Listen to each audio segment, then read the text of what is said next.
Welcome back everyone, I'm K Plays Games, this is EVE Online, and today we're going to be talking all about overheating, also known as overloading. What is overheating? It's gaining more performance from your active modules at the cost of damaging them. To overheat any modules, you require the thermodynamics skill, which is found in the engineering section. And this also reduces the heat damage taken by our modules by 5% per level, so it's good to get it to at least level 3, if not 4 or 5. Which modules can be overheated? Almost all active modules. If it can be overheated, it will have this tiny green sector here, which you see when you mouse over, it says turn on overload. And also when you look on the attributes tab of its info page, you will see heat damage and overload bonuses. Each module will get a different performance bonus. As we see here, the shield booster gets faster cycles and 10% better boost per cycle. Weapons will simply get a rate of fire or damage bonus. Resistance modules will get extra resistances, there we are, 20% better. Doesn't mean 29 plus 20, it means 20% of 29 will be added on. Things like webs and scrams will get additional range. There's many things that get many bonuses for overheating. You can lock overheating coming down here to the HUD options at the very bottom of the screen. And here we have lock overload state. Let's unlock that. I have it locked because I do not want to accidentally turn it on and damage my modules. To overheat something, you can either click this tiny green icon and it will light up. It's very difficult, it's about 3 pixels big, or you just hold shift and then the associated hotkey. So for that module in that one, it would be shift alt F1, and there we are. So hotkeys is much easier than trying to click this tiny sector. Considering it's so difficult to click this tiny sector, it's surprisingly easy to accidentally click it and damage your modules. Rookies might see they have module damage and not understand how, and that's probably how, because they managed to click the overload button. Overheating a module will generate heat over time, and that is this tracker here. In between the hit point and capacitor readout are these 3 bars here. The one on the left is for your low slot modules, the one in the middle is for your medium slot modules, and the one on the right is for your high slot modules. Let's just overheat our shield booster, turn it on. It's running in overheated mode, and we will see this indicator is climbing fairly fast, and when you stop overheating things, the heat will start to go down. As we see, it is now dropping. It got up to 25, it's now at 24. It's going down quite slowly. Each module you are overheating on a rack will contribute to the rack heat. So if we were overloading our afterburner and our resist and our shield booster, this would go up very fast. It did not take very long to get to 25%. We only did a few cycles of this shield booster and it went way up.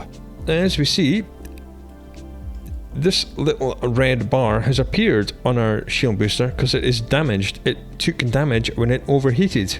This does not happen every cycle, so it will not be taking 1.95 heat damage every cycle. It's chance based, and the chance is modified by how much heat is in the rack and a few other things which we will mention later. See, structure hit points 40. When you take 40 damage, the module will break and it will go offline, and it cannot be repaired in space, it must be repaired in station, so try to not let your modules get completely broken. As we see here at the top, it has taken 3.9 damage, which is, when we mouse over it, 10%. 3.9 is roughly 10% of 40, so that's just about right. Damaged modules will work at 100% performance right up until the moment they break, so it's not as if the shield booster is going to get worse as it gets more damaged. It will work exactly perfectly until it breaks. You can repair them in space with a nanite repair paste, that is this wonderful stuff here. This can be produced by planetary interaction. It's in high demand. Not only is it used for repairing modules, it's also used in ancillary armor repairers.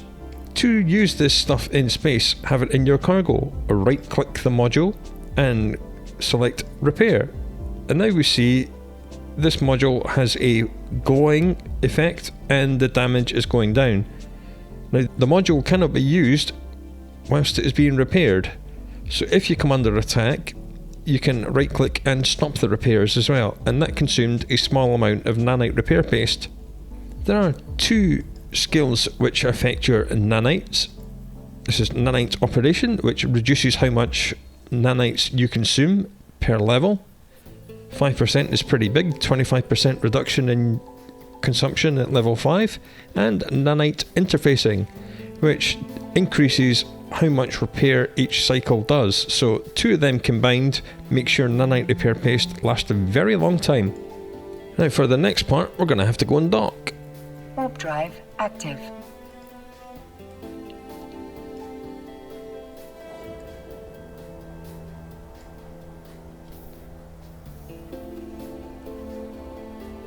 In case you're wondering, this ship is a Cerberus and it's the Vital Shift Ego skin. Very Knight Rider-esque, and the glowing red lines turn blue in warp, but that's not what we're here to talk about. We're here to talk about overheating, of course. The way that heat spreads along a rack is very complex. Modules placed next to each other on the fitting screen will heat each other up and will heat the rack faster as well. To avoid this, try to place passive modules in between your active modules to prevent the active ones from damaging each other quite so quickly and heating up the rack. This has to be done in the fitting screen. Dragging the modules around on the HUD in space will not do anything. So as we see, we have pretty good spacing here. We have an active module here, then a passive module here, then an active module, then a passive, then an active.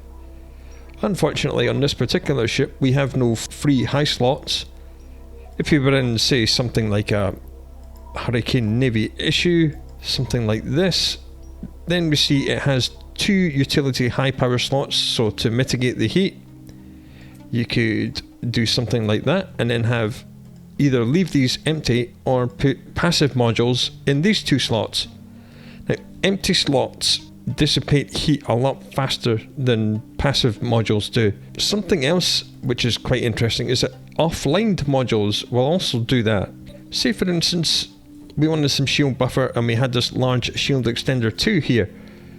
Once we had lost the 2600 hit points it was providing and we wanted to overheat, we could just put it offline. It's not providing any bonus, it's put it offline, and offline modules sink more heat than online passive modules. So this would be a good way of extending our heat. The effects of overheating can also be seen in the fitting panel. When you click on a module, it turns red. That indicates it's overheated, so that the maximum speed is now going up to 864 from 667, and you can do the same with all your other modules as well. Again, you'll see that the damage per second of this has gone up to 170 for this one launcher, and the one next to it is 144, which is cold. So that's a really nice way of seeing that as well. Unfortunately, the fitting window will not show you the rack heat stats. I kinda wish it would. Somewhere they could do a heat. Look, we got all this empty space down here. Just do something with this. Give us heat. Give us heat information here. But as I said, it's rather complex, so maybe that's not easy to do. One other factor that affects how fast a rack heats up is ship size. Generally speaking, larger ships heat up more slowly. Frigates will heat up extremely fast. Destroyers will be 15% slower to heat up than frigates. Cruisers 25%, so on and so on, all the way up to Titans, and Titans heat up 75% slower than frigates do. Certain ships get bonuses to overheating. Deep space transports, for example, like Mastodons, as we see here, 100% bonus to the benefits of overheating afterburners, microwarp drives, local repair modules, and resistance modules. Tech 3 cruisers get bonuses as well. As we see, this locally has 5% reduction in module damage from overheating per Mimitar strategic cruiser skill level, and a 10% bonus to nanite repair paste repair speed. So that's another reason why Tech 3 cruisers are good, because they can overheat all the things all the time. Unfortunately, this fit has no passive modules to sink heat, so it's going to burn everything out. But as we see, when you overheat your warp disruptors, they get enhanced range. Another factor that determines rack heat is the tech level of the module.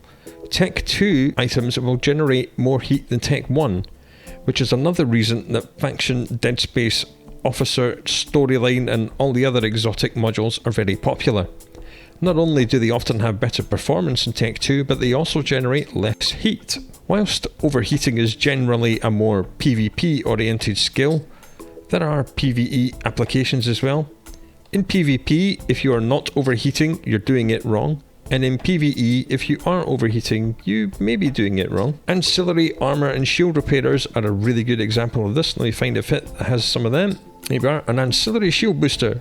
Now, they only get 9 cycles before they have to reload, and their reload time is 60 seconds. So what you want to do is that you always want to use ancillary shield boosters and armor repairers overheated, so you get the absolute maximum from each of the 9 charges before you get to the 60-second reload time. And another good thing is that ancillary boosters will then repair so much that you will only have to pulse them. You will not leave them running. So that means they're not actually generating all that much heat. So in PvE, you can easily get away with running these overheated and just pulsing them as needed. And due to them only being pulsed, they will not generate very much rack heat.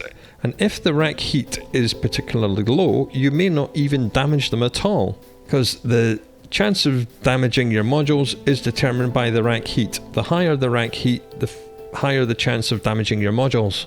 As I said, in PvE it has applications. You can overheat your weapons to take down a particularly nasty NPC, or overheat your hardeners just to take the pressure off your repair modules. Abyssal Dead Space is a place where overheating is really, really good in PvE. Just don't fully damage your modules or you'll be without them for the rest of the run because they'll go offline. One other thing that can damage modules is taking hull damage. So do be careful about taking hull damage and heat levels. If your modules are about 80%, 90% broken and you stop overheating them, in PvP if you take hull damage, that hull damage may be enough to break your modules, then it's sad times for you. That is pretty much all there is for overheating. It's on the surface fairly simple, but understanding how to space things out and turn modules offline to act as heat sinks, and that maybe use Tech 1 or Faction instead of Tech 2 to manage the rack heat, that's a little bit more complex. The game doesn't tell you about any of this stuff. But that's pretty much it. So yeah, do come back for the next video and we'll speak about something else. Until then, do look after yourself and I'll speak to you again soon.